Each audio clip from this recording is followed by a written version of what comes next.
मेरे वालिद का नाम तुर्काई था। वे कास नाम के शहर के एक छोटे से जमींदार थे, लेकिन शहर के लोग उन्हें बहुत इज्जत की नज़र से देखते थे। मेरी पैदाइश से पहले मेरे वालिद ने एक ख्वाब देखा। उन्होंने देखा कि एक नूरानी चेहरे वाला फरिश्ते जैसा आदमी उनके सामने दिखाई दिया और उसने मेरे वालिद को एक तलवार दे दी। मेरे वालिद ने उस आदमी के हाथ से तलवार लेकर चारों तरफ घुमाना शुरू कर दिया और फिर अचानक उनकी आंख खुल गई। अगले दिन मेरे वालिद ज़ुहर की नमाज पढ़ने मस्जिद गए और हमेशा की तरह शेख ज़ैदुद्दीन की इमामत में नमाज अदा की। शेख ज़ैदुद्दीन हमारी मस्जिद के इमाम थे।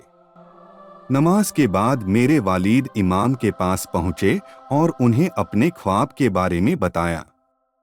शेख ने पूछा कि तुम्हें ख्वाब रात के किस हिस्से में दिखाई दिया था।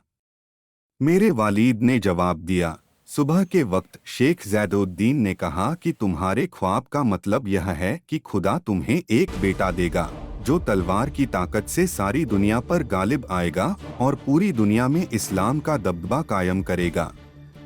इसलिए तुर्काई, खबरदार, इस बच्चे की शिक्षा और परवरिश में किसी भी तरह की लापरवाही न करना।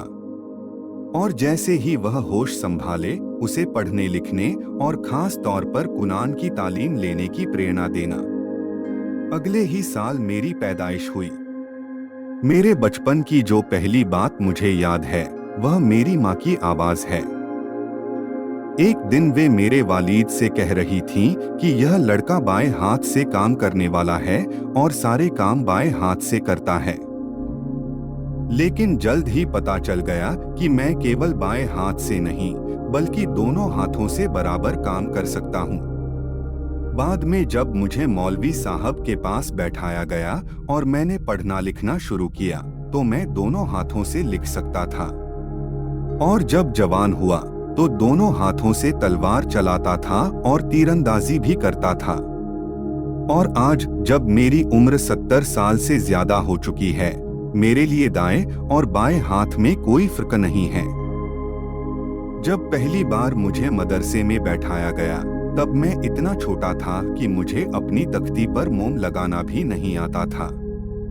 हमारे शहर में और दूसरे शहरों में भी यह रिवाज था कि पढ़ने वालों को तख्ती के साथ मोम का एक गोला दिया जाता था और उसे सिखाया जाता था कि किस तरह मोम को पिघलाकर उसकी मुलायम परत तख्ती पर चढ़ाई जाए और फिर कलम से उस पर लिखा जाए। तख्ती पर मोम लगाने का फायदा यह था कि कागज कम खर्च होता था और हर शागिर्द लिखने के बाद अपनी तख्ती से मोम उतारकर उसे फिर से पिघलाकर तख्ती पर मल देता था ताकि दोबारा लिखा जा सके। चूंकि मैं यह काम नहीं कर पाता था, इसलिए मेरी माँ ही मेरे लिए तख्ती तैयार करती थी। मेरे पहले उस्ताद मुल्ला अली बेग का मदरसा हमारे मोहल्ले की मस्जिद में था। यह मदरसा दोपहर को बंद हो जाता था क्योंकि ज़ुहर की नमाज के लिए लोग मस्जिद में आने लगते थे और हम बच्चे चुपचाप और सलीके से बैठ नहीं सकते थे और नमाजियों का ध्यान भटका देते थे।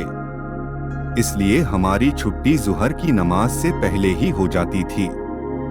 मैं बहुत छोटा था, इसलिए अकेले घर नहीं जा सकता था। मेरी माँ या घर का कोई और आदमी मुझे लेने आ जाता और मैं उनके साथ घर चला जाता था।